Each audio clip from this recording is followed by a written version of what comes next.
moment, it's like a dark tunnel that you're entering. It's like you've been diagnosed with Parkinson's.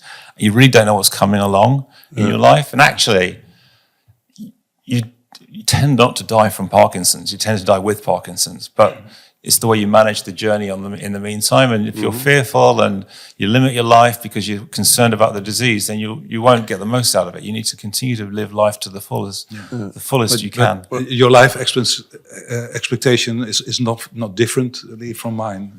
I've got a better chance of understanding what's going to happen to me in the next 20 years than maybe you do, but something's going to happen to all of us in the end. Yes. Yeah. The thing that I've got is a wake-up call that says, Phil, wake up and do everything you possibly can today before it's too late. But we should all have that message, really. Yeah.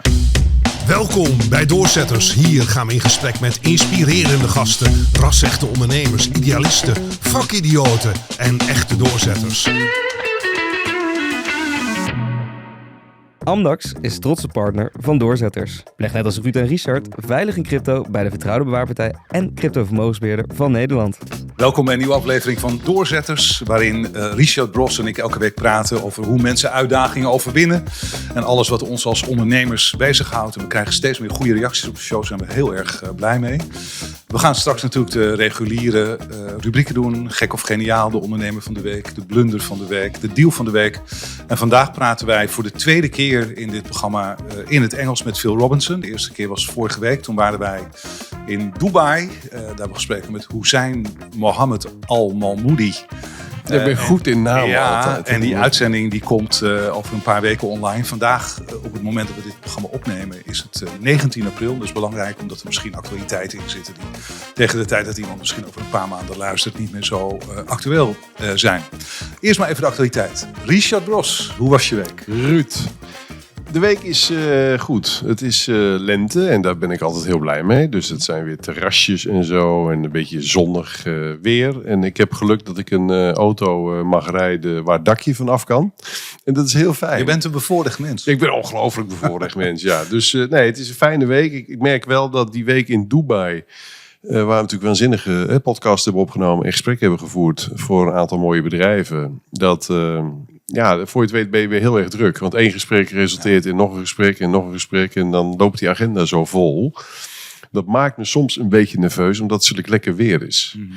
En dan denk ik, om nou iedere keer die calls te hebben. Maar goed, vooralsnog gaat het goed. En, de hele drukke fase in je leven, die leek je afgesloten te hebben. En nu ben je toch... Nou, voor je het weet ben je gewoon weer druk. Ja, en jouw week dan? Ja, we hebben echt waanzinnige tijd in Dubai gehad. En dat zal de komende weken ook in dit programma uitgebreid besproken worden. En te horen zijn. Ja.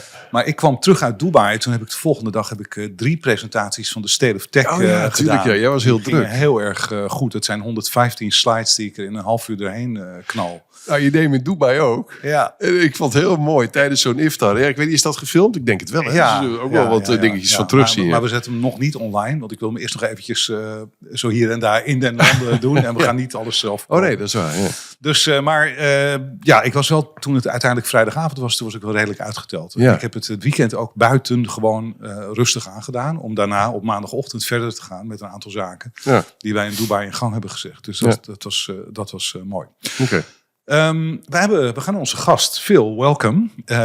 Phil Robinson was tot eind 2020 CEO van softwarebedrijf Exact, een multinational met hoofdkantoor in Nederland trouwens. Ja. Hij is nog steeds lid van de Raad van Commissarissen van Exact. Hij is oprichter van Boardwave, een netwerkplatform voor Europese software-CEO's, non-executives en investeerders. Ja. Hij is adviseur van KKR, een heel grote private equity firma en ook trouwens andere private equity firma. En in 2017 werd bij Phil de ziekte van Parkinson vastgesteld en werd hij in mei 2021 benoemd tot voorzitter van de Development Board bij Cure Parkinson's. Phil, welcome. So, how was your week? Really good this week. Yeah, so far so good. As you know, I've got Parkinson's, so I sometimes say today's a good day. Tomorrow might not be, but today's a good day, so celebrate today. Today's been a great day. It's beautiful in Amsterdam. I'm here for a board meeting for Exact tomorrow. I had a board meeting yesterday, so I'm meant to be retired, but I'm really busy at the moment. 2 board meetings in a week and a whole bunch of stuff for Boardwave. So yeah, it's a good day. Yeah. That's a feeling that Richard and me fully understand. Huh? Yeah. Being retired and still being very, very busy. Yeah, we just discussed it in Dutch, actually. You might have picked it up a little bit, but being retired and busy as ever. Yeah. Well, you're not properly retired until you've retired 3 times, right? Yeah, Oh, is that it? Okay. Apparently. I'm in a second wave. Now. Second wave, yes. All the difference is that you don't have to do all these things that in the past you really had to do. That you can be more selective Flexible, and yeah. more be in charge or in control of your own agenda. Phil, what was the most difficult moment in your life? Oh, you know how to start a podcast, don't you? Most difficult moment in my life was sitting in a neurologist's office, thinking that I was there to talk about my shoulder pain. My physio had said, well, there's a problem in your shoulder. It seems to go, it's not going away. So maybe you should see a neurologist, because sometimes if your joint's in trauma, it can do funny things with your brain. So go see a neurologist and put some Botox in your muscle, turn the muscle off, and it will all fix itself. See the neurologist, and he said to me within 2 minutes, and I've been looking for 4 years for a reason why I was getting a problem. Within 2 minutes, he said, you've got Parkinson's. Actually, he said, you've got Parkinson's or a brain tumor. So I got the better one because I'm still here. But that was probably the worst moment of my life, because that's a really dark place, because you don't understand the disease. You've probably never read up about it. It's a fringe thing. It's not something most people have ever experienced. And so you just think the world's imploding on you. I went outside and cried in the street with my wife, and we just hugged each other and tried to contemplate what would happen next, because you don't know the journey you're about to go on. How old were you at that moment? I was 52. So I had what's called young onset Parkinson's. I think most people think it's like old people shaking. Not necessarily the case. So there's about 30 different symptoms of Parkinson's. Shaking is one of 30. I had this problem with my arm going rigid when I was running. You know that I run, and every time I'd run on Regent's Park, I'd get to the zoo, and it would just go solid. And then if you stop, it just relaxes. Is it like a frozen shoulder feeling? A little bit, yeah. I think it's a bit like a frozen, because I had shoulder surgery, which didn't fix it. Neck surgery didn't fix it. And at that time, they couldn't, trace any Parkinson's in the... I think you see it through the lens which you're looking, right? So if you're a shoulder guy, you see a shoulder. Yeah. If you're a neck guy, you see a neck. Right. And so it was only once I saw the neurologist that he figured out what it was. I try to imagine what that moment must have been like, and it probably must have felt like you were a knocked out boxer. How long did it last? What was the first moment that you sort of came back to reality and thought, well, I have to deal with this? Well, I'm an optimistic person, so I'll always try and find the good in everything. But at the time I said to my wife, during that week, I'm like, we'd been married for 6 months. And I said, look, this is going to be an awful journey. You should probably, I wouldn't be too worried if you left. Maybe you don't want to be on this journey with me because it's not going to be fun. Oh, is that what you said? Yeah. I was like, you've been married for 6 months. That's not the life you were expecting for the next 30 years, right? No. But she's stuck by me. She's been amazing, and she's a great support. But within a week, we were in New York at the Fleetwood Mac concert. So I said, we just basically said the F it moment, the fuck it moment. It's like, if this is life, we're going to make the most of it. And we basically booked tickets the following weekend to go see Fleetwood Mac, which was the original lineup. With Stevie Nicks? Yeah, the full lineup, which is like the first and last time in 20 years in Dodger Stadium, New York. We saw that weekend. It's a beautiful weekend. It was a great weekend. Yeah. We had a great time. Yeah. So that was trying to balance some of the trauma and the hurt and the anger. We were trying to do something that was enlightening and fun, and we had a great time. And how long ago is this, Phil? How many years ago? 6 years. 6 years. So you're 58 now. Okay. Are you a go-getter, someone who never stops, someone with lots of perseverance by nature? Yeah, I am. So I was when I was brought up, my parents didn't have a lot of money. We weren't particularly well off, and I had this sense of curiosity from my mother. So she was really like, you should be interested in everything, find out what's going on in the world and be curious about stuff. And I always had that sort of sense in my life of always being curious and interested in things, and that drives me towards doing things that other people don't probably do. And I wanted to get away. I wanted to see the world. I wanted to see what was outside this small village in the middle of the UK. And that's just driven my curiosity around the world and done different things that I wouldn't have otherwise done. And you traveled an awful lot. You even, for a brief period of time, were COO, I think, of Salesforce, weren't you? Yeah, and as CMO, I've lived in Silicon Valley twice. So once when I was 23, I was a programmer for Oracle. And then more recently in the noughties for Salesforce, I was CMO. And then What year was it? Salesforce, Yeah. 2003 through 7, I think. Was it with Mark Benioff, of course, right? Yeah, At that of course. time, Yeah. when it was not a very large company, I guess. It was during the time of doing an IPO. Oh, during the IPO. Because it's funny, one of my good friends, actually, business friends, is Nelly Kroes. And she's on the board of Salesforce. Yeah. And I was sitting with her in her house at that time. It was in Wassenaar, actually. And then she moved to Amsterdam. And I think now most of the time she spends in San Francisco. But she's very powerful in networking. And the proof was there when I was there. I mean, because I was having a platform at that time, and she said, "Oh, this might be of interest for Salesforce, and let me do a quick call with Mark." And I think it was, middle of the night in San Francisco time, and she just went like this. Okay, Mark, and Mark answered, and she said, "Mark, this is Nelly. I think you should meet somebody." Yeah. It was that easy. Yeah, it's And it amazing. happened. So I'd like to get back to Parkinson's in a moment, because you're doing a lot to fight it. You're doing lots of things in researching it. But you mentioned Silicon Valley, and that always intrigues me because we were in Dubai last week, and we asked the same question over there. So many places in the world, so many regions in the world would like to become the second Silicon Valley. And thus far, none of them has succeeded.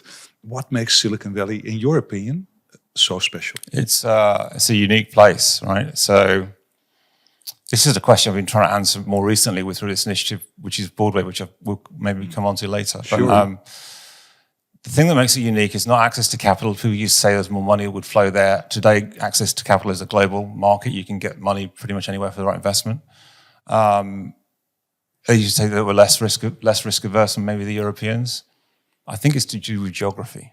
Yeah. So geography is, Silicon Valley has got water on 3 sides, right? It's only 40 miles long. So basically, everybody knows everybody else. You got water on 4 sides in the UK. Sorry? There's water around you everywhere in the UK. Well, that's true, but it's not 40 miles wide. So basically, It's like a small island, actually, Silicon Valley, right? It's a tiny island, yeah. And so, kids go to the same schools, or they go to the same restaurants, or they hang out at the same bars or clubs, or what have you, or work together. Everybody works in the software industry, so they all talk the same lingo. Yeah. And as a consequence of that, it's this amazing open culture where people sort of support and share and nurture ideas and nurture new businesses. And these global leaders that they've created spin off the next group of people to build the next global leader, which are invested by the success of the previous ones. Yeah. So you've got this virtuous circle in a very small community of building amazing companies. Do you think it's still alive and kicking as it was? Is it still at the peak? I think it still does very, very well. I think you've seen a spread of startups away from Silicon Valley to other areas of the US more recently. Yeah, Austin. Maybe? Yeah, Austin's one of them. But at the same time, it's probably because of just the physical space there is there. It's just becoming pretty crowded, right? I think it's still an amazing place to go and build a software company just because of the proximity to so many people that are so successful. Yeah. You later moved on and you became the CEO of Exact. You lived in the Netherlands for quite some time. You know the Netherlands very well. What was the biggest challenge you had to face at Exact? Exact's a great business. It's been around 30-something years. Yeah, we had Arco van Nieuwland, one of the founders on the show a couple of weeks ago. Guy. Yeah. It had built a cloud solution for accounting and bookkeeping. It had done very, very well locally in the Benelux. And so the previous management decided they'd take it to UK, France, Germany, and Spain at the same time. So they built operations in those markets for the cloud solution. And whilst it's a great product, that's not the only thing that drives success in a market, right? So they'd struggled to build growth for the product, even though it was a great solution. Because there were incumbents, market conditions were different, legislation would have been a bit different. They had no market share or awareness, so spending a lot of money to try and build awareness. Spending an awful lot of money on this. And the whole company was focused on that externally in the other markets and not on the home market. And so we did a pivot of strategy when I arrived, and we basically said, actually, what is Exact? It's a great Dutch business, and actually, these businesses are going to take years and years and years, and you can throw a lot of money at this before we get a decent amount of success in these other countries. So let's stop doing that. Let's just focus back on being the best we can be in the Benelux, in particular the Netherlands. And so got everybody focused back in on what do we got here? What's the core asset? What's the core part of this business? And why is it a great business? And as a consequence of that, after restructuring it within 12 months, growth was coming back in the local market much more strongly. Obviously, it was more profitable because we weren't spending money in these other markets externally. And we had, within just over 12 months, several offers to buy the business from other PE companies. And in the end, you sold to KKR, didn't you? Yeah. And you're still an advisor to KKR. So Yeah. relations obviously became very strong. They're good. They've been a good bunch. I mean, I think PE sometimes gets a bad rap by people. They're growth investors. So they're interested in how do we grow this business and make it a better business. And I'm still on the board of Exact too. Yeah. An advisor to KKR. So you help them also, find and locate new ventures for them? Is that also what you do within the software industry, or is it just for Exact? No, so I've got a few things that I do. So I do something for a couple of other PE firms too. Typically, it's helping them on deals. So if they're doing diligence on a business, you can be the expert witness who understands the technology or the way a business operates and help them advise them on the business in diligence. Yeah. Or maybe it's post-deal when they've got a particular problem or project they want to work on. Okay. I tend not to take board seats because I think that's a commitment for 5 or 10 years, and I don't know where my health's going to be in 5 years. So I don't do board stuff, but I do advisory work in helping them in the short term. Right. Put the business in the right direction or doing some diligence. But you don't create leads. You don't have leads for them. You come in place. I'm not originating deals. No, okay. So you come in when the deal's already done, and then or before it's done actually, the due diligence. Yeah. Maybe good to explain. KKR is a huge private equity company. So when you talk about PEs, we're talking about private equity companies. That's very cool. Yeah. I'd like to take another look at your personal life, if I may, Phil. Looking back at your life so far and the path you've taken thus far, if you now look back at your younger self with all the lessons that you've learned in the meantime, what would your advice be to yourself, to the young Phil Robinson? Relax. Let's say 18, Take it easy. Just don't be so uptight about stuff and so stressed about things because it will work out okay in the end. It always works out in the end. I had imposter syndrome for years. So I was like, really badly. So I always thought I wasn't qualified to be in the room. Everybody was better educated than me, or better looking than me, or had a better job than me, or whatever it was.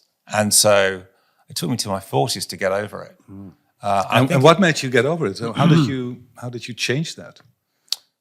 I think it's just forcing yourself to sit in the room and believe that you should be there. And eventually the message got through. It just took a long time. But did you get help? I mean, from people, from specialists? Not really, because I think I was never really open about that. I never really talked about it at the time. Right. And I think that I used to think that a CEO should be invincible. He should be some sort of superhero that's never wrong. And, and I think the challenge with that is you become unapproachable to your employees. Right. You need to be authentic and vulnerable and open. And, I never was. Mm-hmm. So I was trying to be this superhero CEO that always had the right answer. Very tiring for yourself. It's really stressful. Very stressful, yeah.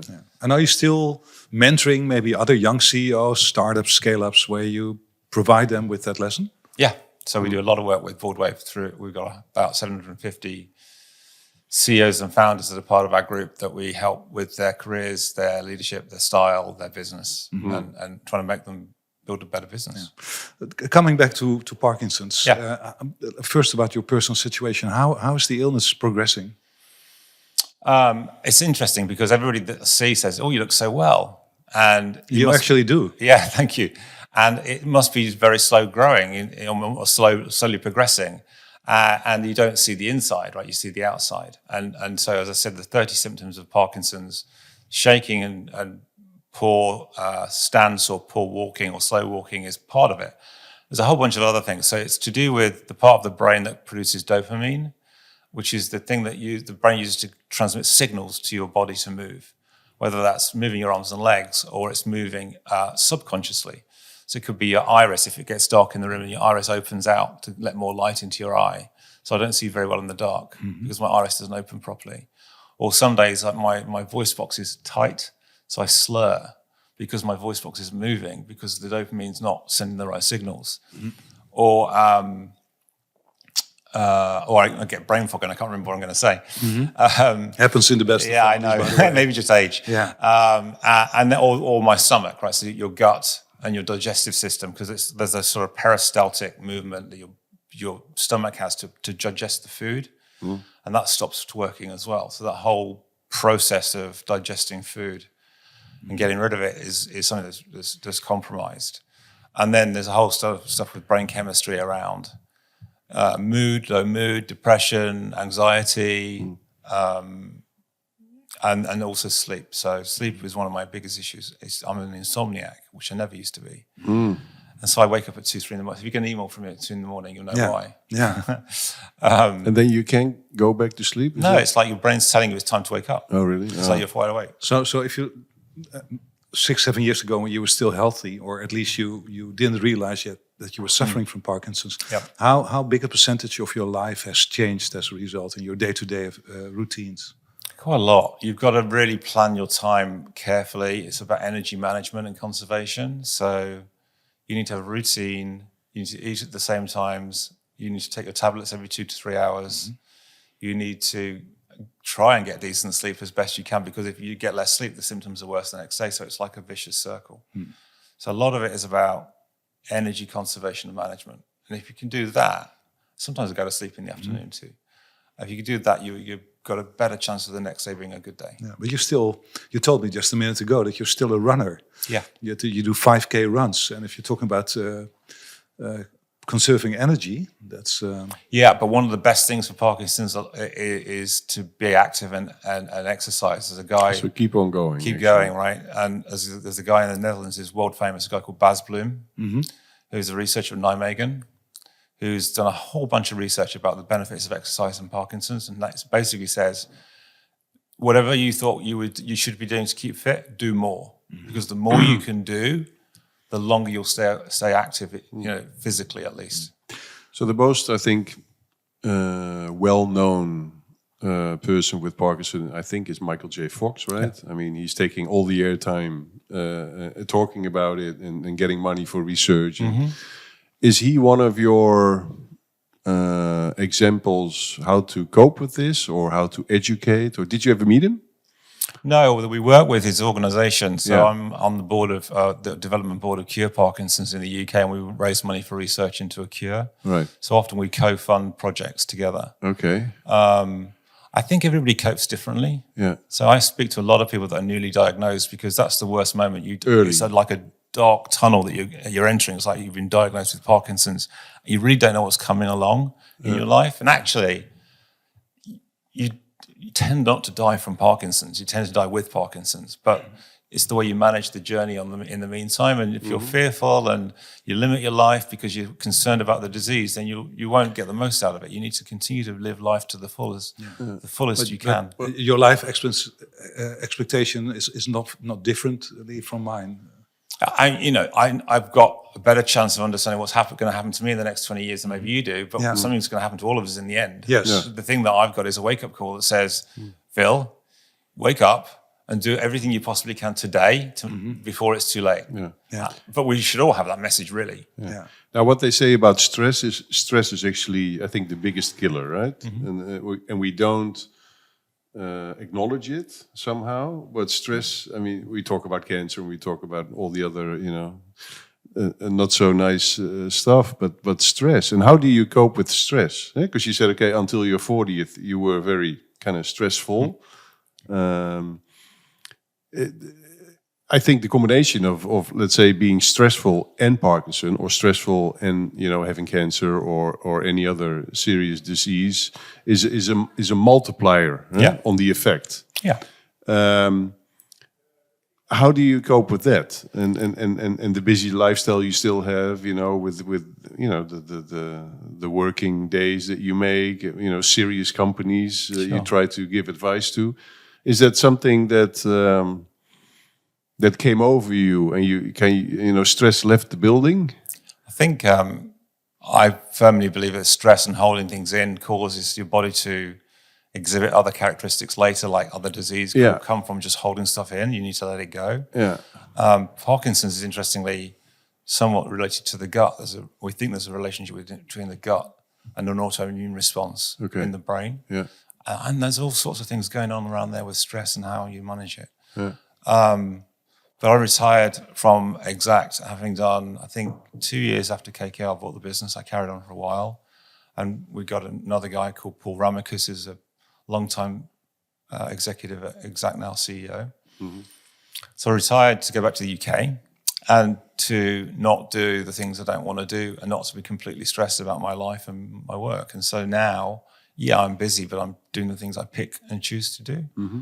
And that might mean I get paid for them. It might mean I don't get paid for them. I'm doing the things I like doing. Mm-hmm. And if I don't like doing something, I'll stop. So I'm not stressed right now. Richard, I know your medical situation is very, very different from Phil's, but you have had, well, I won't say similar experiences, but you've had a very, very difficult period in your life. Also where you got one of these knockout messages. How have you coped with that? Yeah. It came by surprise, so they found a tumor in my bladder, and I was going to go to the doctor for my prostate. That was known, right? And then they found this.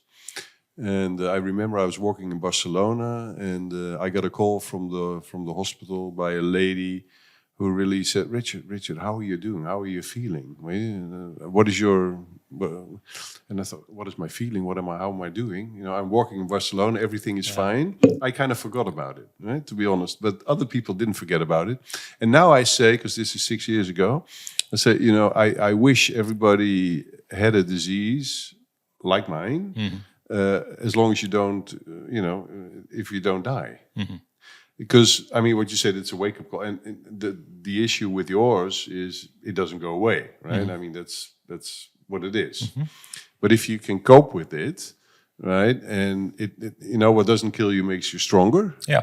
That's also in business, if business goes wrong, it might go better the next day. That's what you need. Yeah. And I kind of need those kind of feelings also. I'm also a man of seasons, because when the sun shines every day, you don't go and sit in the sun.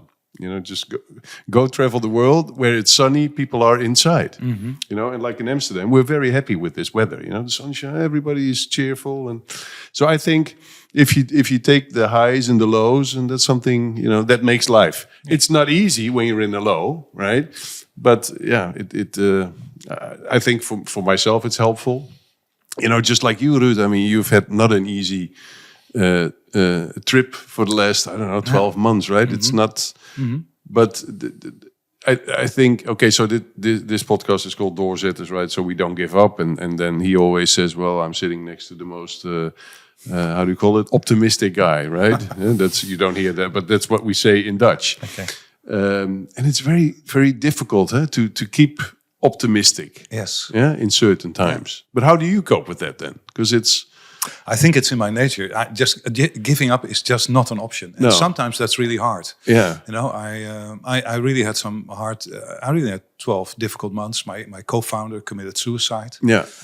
Which was a big, big blow. My marriage broke down. My second marriage, by the way, with the love of my life. And then I worked on a deal for 14 months, which was signed.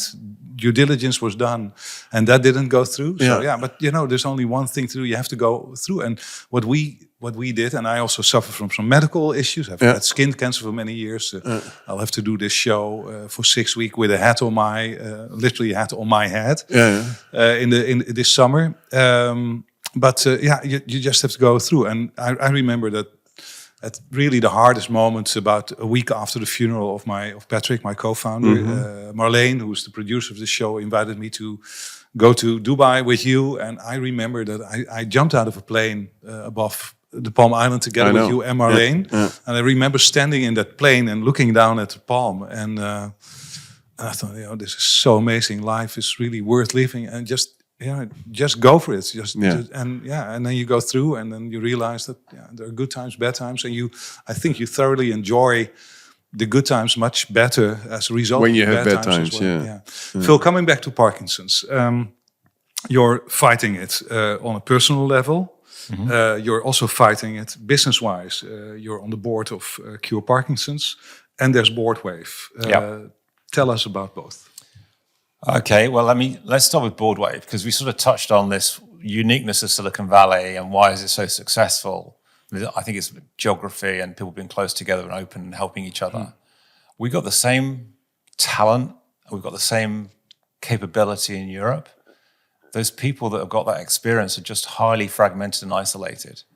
Wherever they are, they're 4,000 miles wide, not 440 miles wide, right? The continent. So it's hard to, if you're a founder of a business, it's really hard to touch and feel and talk to or even connect with all this experience and knowledge that you need to build your business. And so we created Boardwave a year ago to create a networking community of all the best CEOs and founders of software companies across Europe so that we could create a map of all that knowledge and experience and bring it together so that you could have access to it if you were building your own business, in order that we sort of try and level the playing field with Silicon Valley. So you've got the same level of expertise and availability of skills and the idea of sharing that knowledge with each other that they would have in Silicon Valley, so that we can try and nurture businesses through and help build the next great global software companies, which we've failed to do in Europe. So it's a little bit out of date now, but like in 2020, 39 of the top 100 companies by value in the US were software or software-enabled companies. Yeah. In 2020, 25 of them in Asia, out of the top 100, were software or software-enabled. In Europe, it was 7. Yeah, and all the proceeds from Boardwave go to Parkinson's. Yeah, so it's an impact-driven business, and so if we have capital surplus to the requirements of the community at the end of a year, we give it to medical research and in particular Cure Parkinson's to do research into finding a cure. And both Richard and me are members of Boardwave. Marleen, by the way, Thank you. well. Had a great dinner together in Amsterdam a while ago. How's Boardwave doing? Is it going well? It's going really well. I was at this kitchen table writing down a business plan for it a year ago on my own, and now thinking it was going to be like, 1 day a week, a couple hundred people in the UK having dinner once every few months.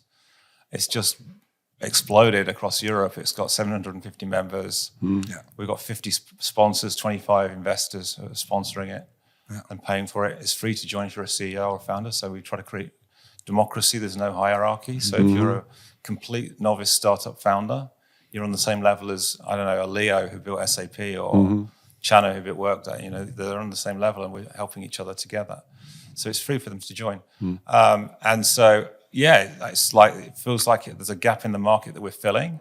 I'm really helping all these people to communicate, to network, to challenge each other, to help each other and grow their businesses together. A lot of people, members in Silicon Valley as well?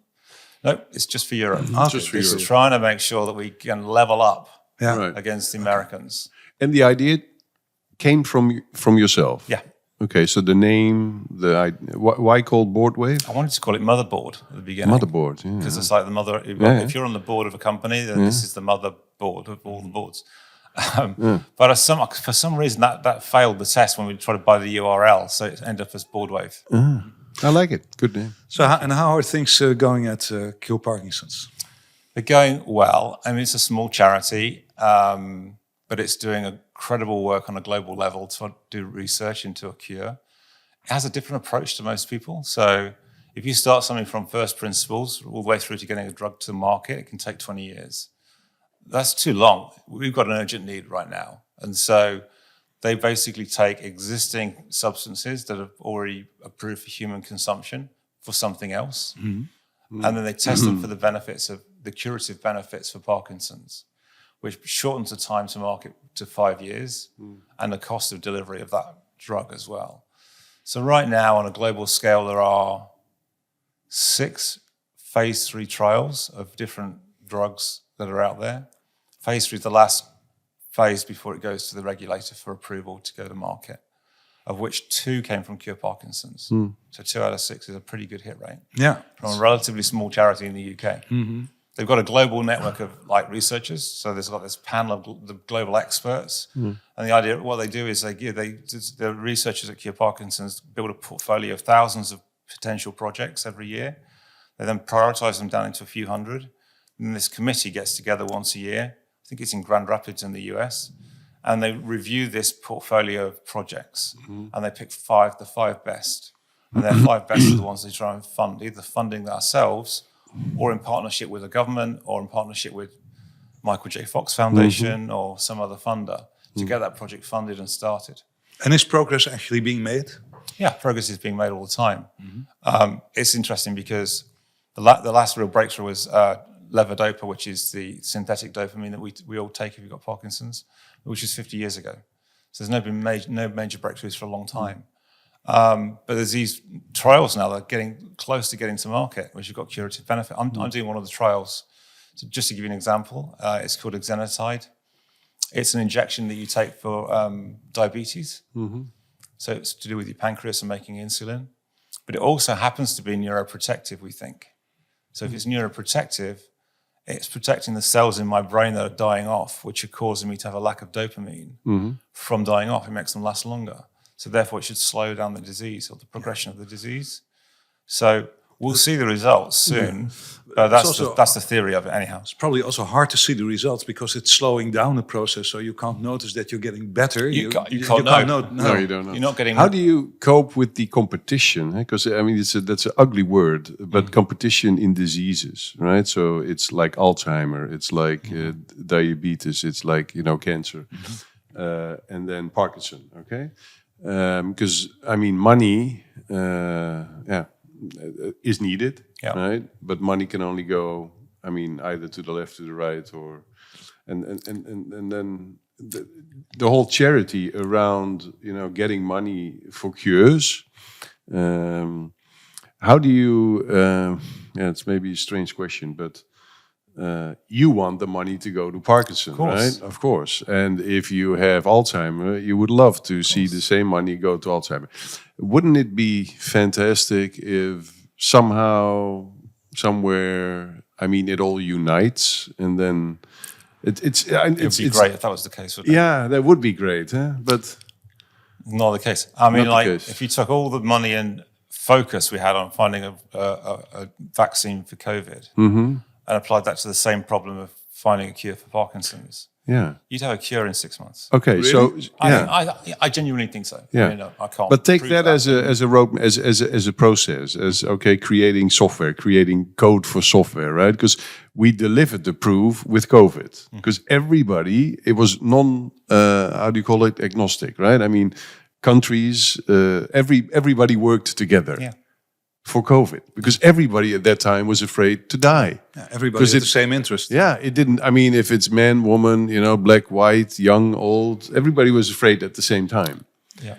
But Parkinson's is a fringe disease. In the UK, there's 140,000 people that have it out of a population of 140,000. out of a population of what, 65 million people. So it's a small disease. Yeah. And so it gets a small amount of attention. And what I've been trying to do is raise the profile and raise the proceeds so we can do more research. How is technology helping you fighting Parkinson's? The huge wave that we've seen in the last couple of years, and especially also towards, let's say, the average person on the street in AI, is that helping you?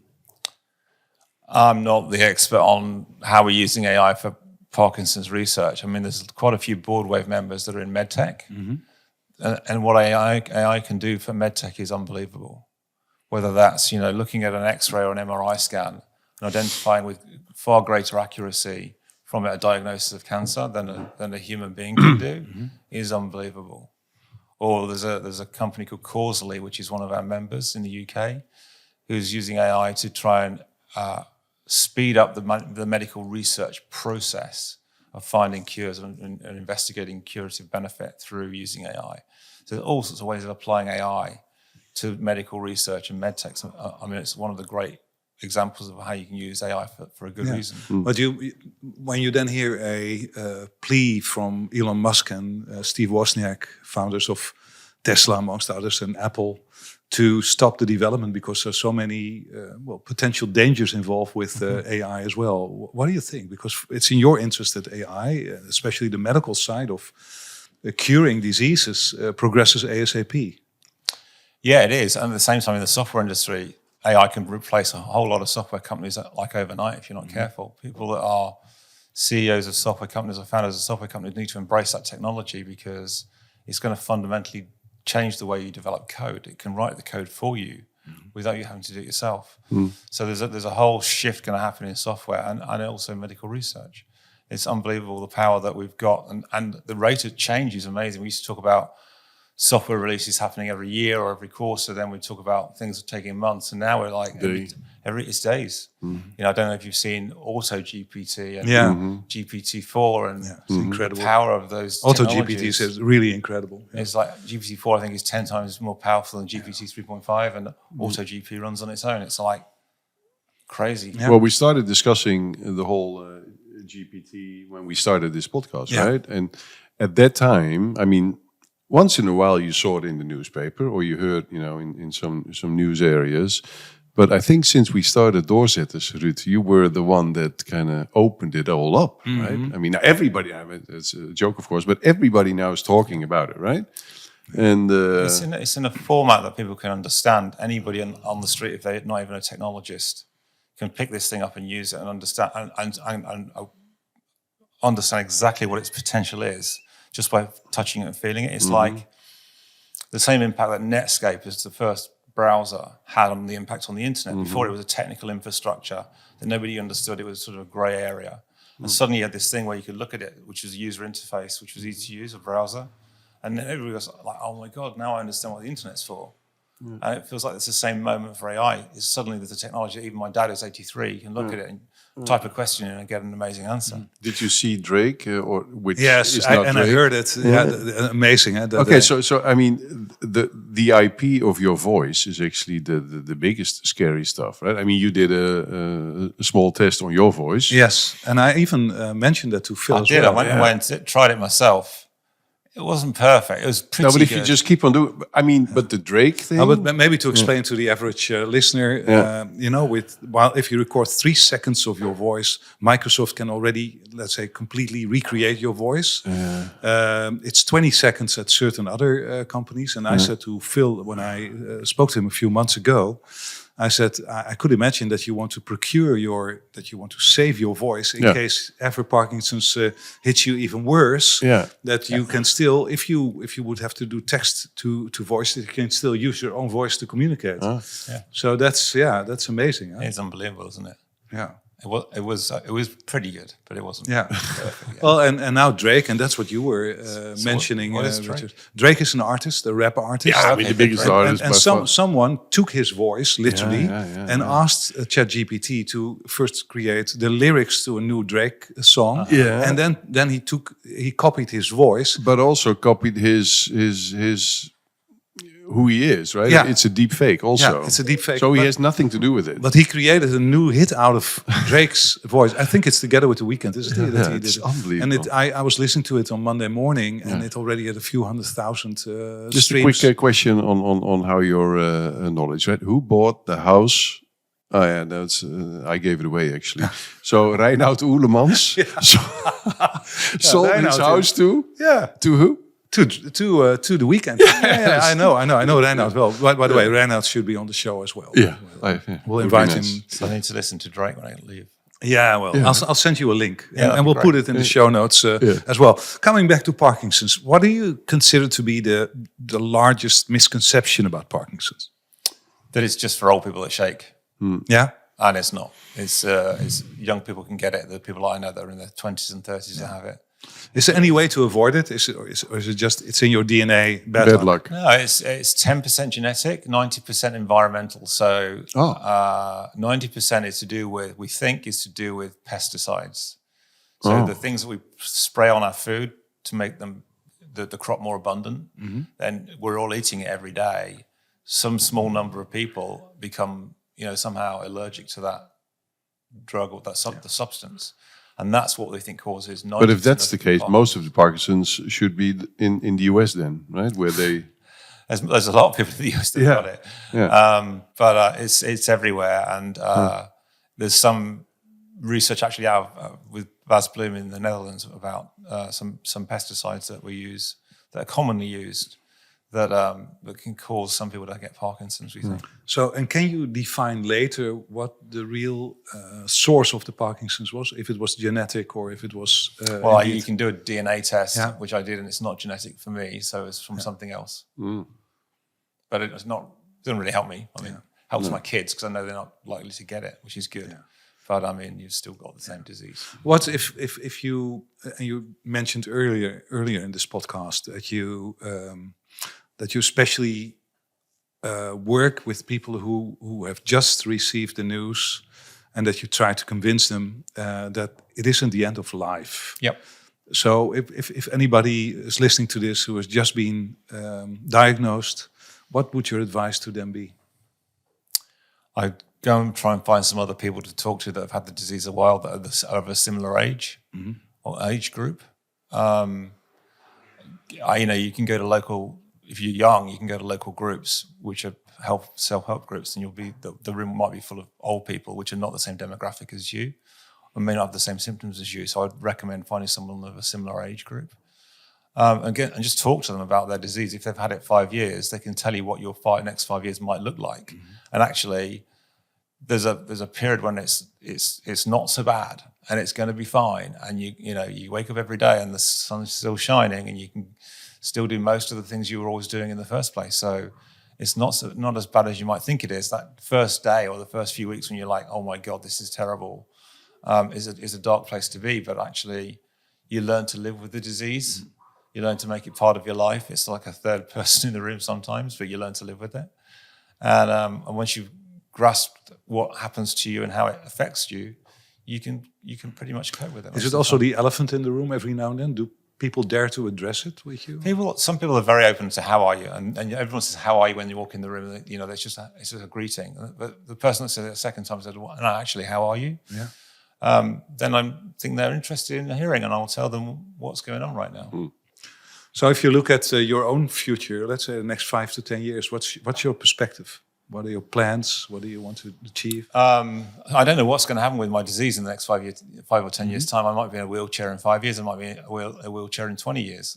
Who knows? But then the guy that's sitting next to me on the train might have cancer next year. He doesn't know either. No. So on that basis, I'm planning my life to the fullest. As you don't know. Because you don't know. So I'm just going to plan it as if I don't have the disease and do all the things as long as I can do them. And one day I won't be able to, but at least then I'll be able to look back and say I made the most of it. Yeah.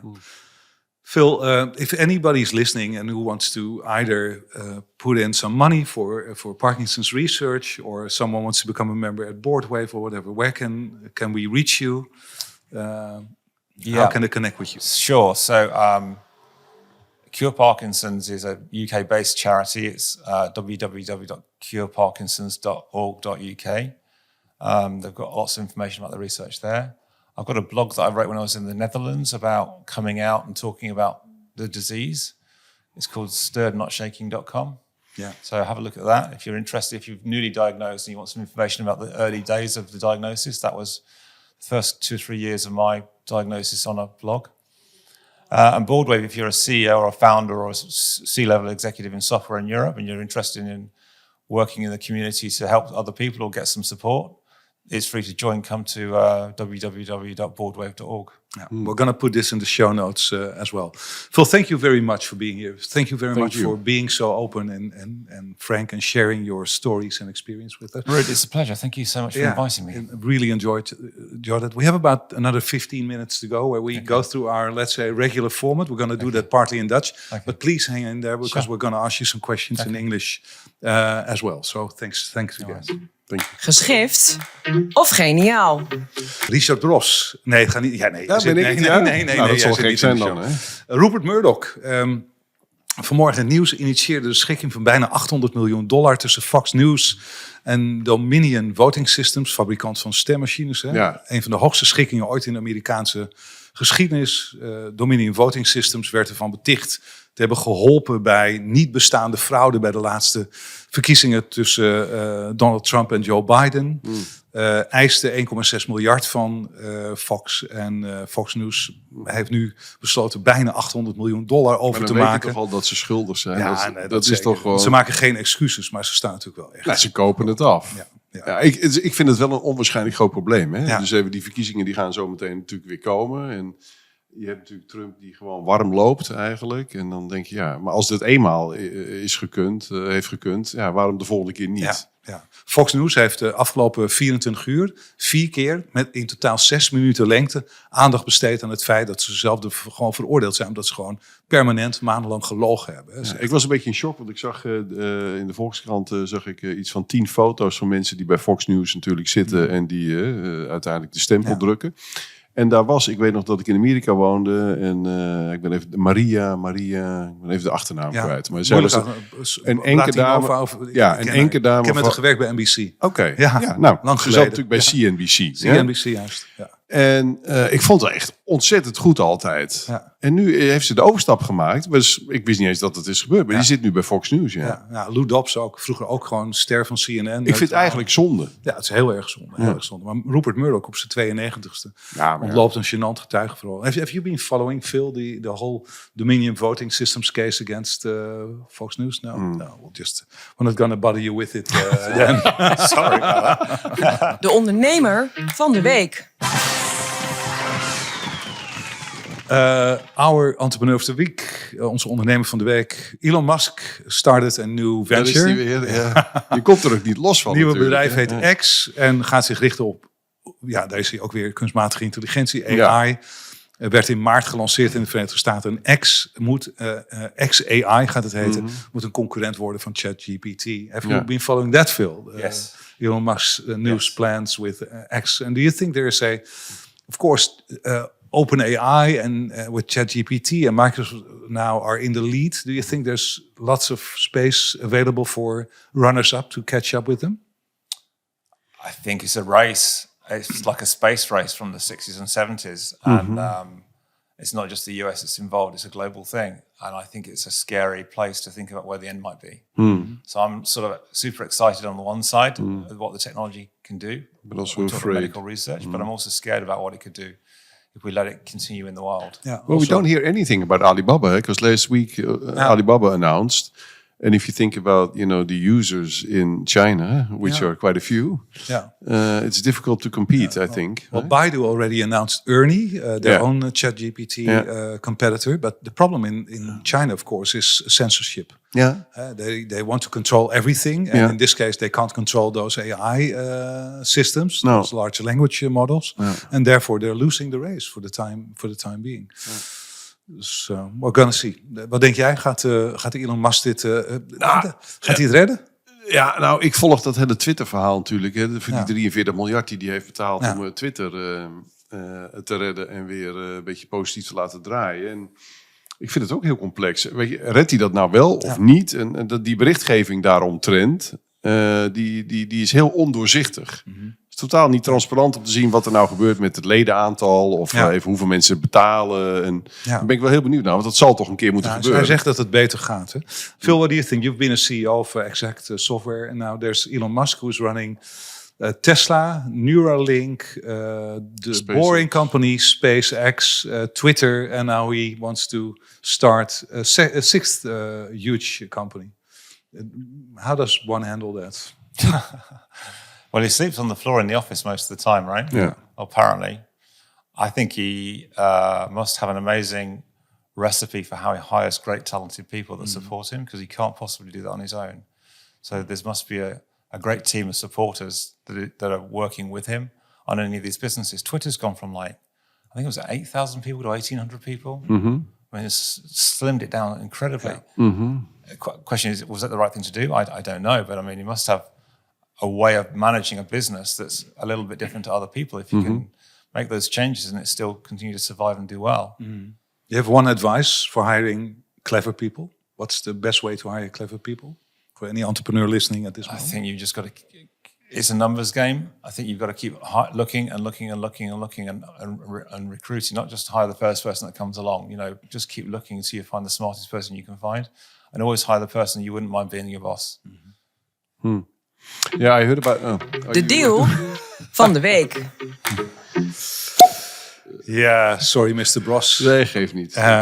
We gaan het even hebben over de deal van de week. Delta, KPN, T-Mobile en Vodafone Ziggo gaan met de ECV, de organisatie van eredivisieclubs, in gesprek over televisierechten van de eredivisie vanaf 2025. Het idee is dan dat eredivisieclubs meer regie en meer inkomsten krijgen dan met het huidige systeem. Je weet, ik heb ooit de voetbalrechten van de KNVB voor 7 jaar voor 1,4 miljard gulden in 1996 Ongelooflijk, ja. Wat een bedragen waren dat. Ja, en nu gaan deze telco's dit ook weer proberen. En je ziet bij telco's heel vaak, ze focussen zich een aantal jaren op content, want dan hebben ze te veel concurrentie en dan willen ze exclusief blijven. Maar content zit niet in hun genen. Dus na 5-6 jaar, dan lopen er wat contentmensen heel verdwaald rond bij KPN. Dan hebben ze heel veel geld verloren en dan willen ze afscheid nemen ervan. Dan komt er een nieuwe CEO en dan gaan ze weer massaal in de content. Maar ik was toevallig eergisteren eventjes bij Ziggo Sport op het Mediapark in Hilversum. Was ik 10 jaar niet geweest. Wel leuk om daar weer eens te zijn. En daar heb ik echt serieuze plannen om dat voetbal weer helemaal groot bij ESPN weg te halen. Wat natuurlijk ook best een dingetje is. Hè? Ja. Nou ja, goed. Kijk, het is niet. Het is natuurlijk het hebben van geld en het hebben van de consument die kijkt. Kijk, vooralsnog is voetbal natuurlijk de sport. Ja. Weet je, iedereen vindt er wat van. Iedereen kijkt ernaar. Kijk naar wat er gebeurt met Voetbal Insight. Of hoe heet dat nu eigenlijk met? Voetbal. Nou ja, goed. Nog Veronica steeds. Insight. Veronica Insight voetbal. Ja, 1 miljoen kijkers. Ja. Dat is eigenlijk ongelooflijk. Onze koning heeft bekend dat hij een Ajax-fan is. Richard, dit is het moment. Ja. Niemand van onze luisteraars weet wat jouw favoriete club is. Maar ik vind als Willem-Alexander voorgaat en zegt het is Ajax, dan mag jij het. Dit is het platform. Jij mag het ook zeggen. Ja, wij zijn beide Ajax-ziet. Ja, wat even. Nu onthul je het van mij. Ik dacht dat het voor jou heel bekend was, toch? Dat is zo. Ik ben een echte Ajax. Jij bent echt Ajax. Jammer, we gaan als onze luisteraars naar Rotterdam. Nee, ik vind Rotterdam een fantastische stad. Ja. Met een geweldige burgemeester. Zeker. Ze gaan de Koolsingel. Ze mogen, hè? Ja. Nee, ik vind dat ik wel stoer. Ik vind dat wij als Ajax de Feyenoord van harte met het aanstaan. Ik weet dat jij 2-3 maanden geleden alvast mogen feliciteren. Trouwens ook in de podcast zei. Ja. Ries, het is zoals het is. Ajax wordt ook dit jaar gewoon weer kampioen. Daar was je vrij stellig in. En nu? Maar hoe kunnen ze die 8-9 punten? Dan moet Feyenoord echt wel een paar. Feyenoord wordt kampioen en het wordt ongetwijfeld een geweldig feest op de Koolsingel. Ja. Ik heb ooit het voorrecht gehad om Ahmed Abu Talib aan zijn eerste baan in Nederland te helpen. De huidige burgemeester van Rotterdam heb ik ooit nog aangenomen bij Veronica. Veronica. Hem geweldig. Ja, fantastische burgemeester. Dus, en Feyenoord heeft natuurlijk ook een geweldige trainer in Arne Slot. Ja. Dus alle reden voor ons om daar een beetje. Ik hoop wel dat hij een keer naar Ajax komt. Denk je niet? Ja, dat hoop ik ook. Richard, je tip van de week. Nou, daar moet ik eventjes de bril voor opzetten. Want het is een hele lastige naam namelijk. Dus ik doe ook 1 keer gek, weet je. Maar ik hou van muziek, hè, dat weet jij. En ik hou enorm van Spinvis. Ken je hem? Ja, ik ken Spinvis. Ja, Spinvis is a Dutch artist. He's a singer-songwriter actually. But he makes lyrics that nobody understands. Yeah, hij maakt liedjes en dan brabbelt hij wat, weet je, alsof wij aan het praten zijn en dat wordt dan een liedje. En hij heeft nu Bebop Alula, dat is zijn nieuwe, dus moest ik even Kan je hem nog 1 keer zeggen? Nou ja, dan kan ik nog wel Bebop Alula. Dat is zijn nieuwe CD. Maar die kreeg 5 sterren, overal 5 sterren. Dus die moeten we horen. Hij is 61, hij is doorgebroken toen hij 42 was, laadbloeier. Maar ik vind het echt geweldige muziek. Ja. Mijn tip van de week is Promptbase. Ooit van gehoord? Promptbase? Ja, het is een platform voor... Het is een nieuwe marktplaats waar je prompts kunt kopen. Ja. Dus om ChatGPT zo effectief mogelijk te laten functioneren. Promptbase, have you heard of it, Phil? It's a marketplace you can actually buy prompts there. So you get the most... effective and best results out of the ChatGPTs of this world. Yeah. And it's also a marketplace, by the way, where prompt engineers are offering their services. So who found it? I don't have the faintest idea. En een andere tip, als ik die toch ook nog even mag geven. Gooi er maar in. There's this great Google extensions. Een beetje technisch misschien voor de luisteraars, maar je kunt dus als je Google Chrome als browser gebruikt, dan kun je een extensie toevoegen, een klein stukje programmering om er nieuwe dingen mee te doen. Ik gebruik sinds een paar weken ChatGPT Writer. Dus je gaat naar een website toe, dan selecteer je een stuk tekst daarop. Dat kopieert hij meteen en dan zeg je vervolgens schrijf een antwoord op dit stuk tekst of stuur het door naar die en die persoon. ChatGPT Writer. Je moet het even proberen, maar dat scheelt me ook enorm veel tijd. Dus prachtig. Daarmee zijn we wel aan het einde van deze tweede opname die we in het Engels hebben gedaan. Nou, ging goed, hè? Ik vond het leuk. Phil, thank you so very much once again for being here with us. And please keep us posted on all your developments. Well, we'll see each other at the Boardwave meetings anyway. Thank you very En much. ik wil onze kijkers en luisteraars weer van harte bedanken voor hun niet aflatende support en En loyaliteit. enthousiasme. Richard Bros, altijd een genoegen jou hier aan deze tafel te zien. Nou, jou ook, Ruud. En Hendricks. tot volgende week allemaal. Tot volgende. Amdax is trotse partner van Doorzetters. Leg net als Ruud en Richard veilig in crypto bij de vertrouwde bewaarpartij en cryptovermogensbeheerder van Nederland.